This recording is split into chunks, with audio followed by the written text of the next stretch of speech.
عید مبارک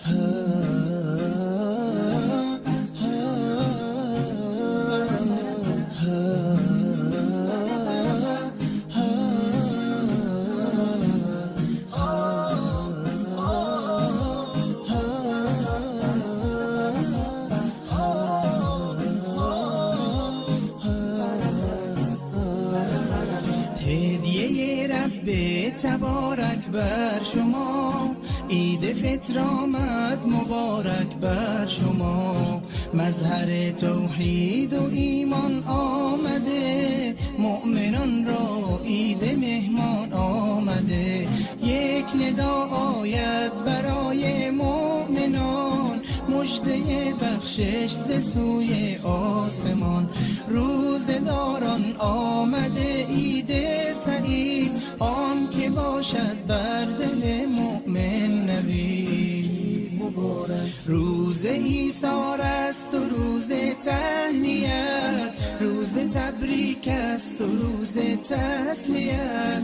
تسلیت بر روز خاران می شود، تهنیت بر روز داران می شود.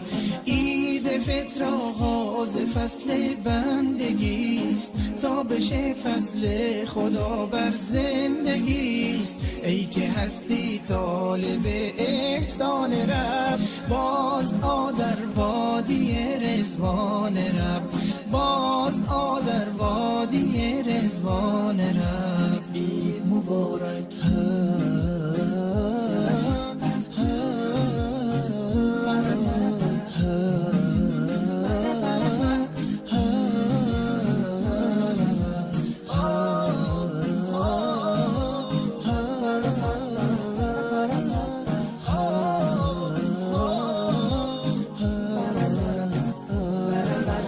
هدیه رب تبارک بر شما، عید فطر آمد مبارک بر شما.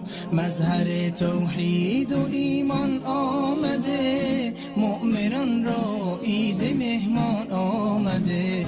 یک ندا آید برای مؤمنان، مژده بخشش ز سوی آسمان.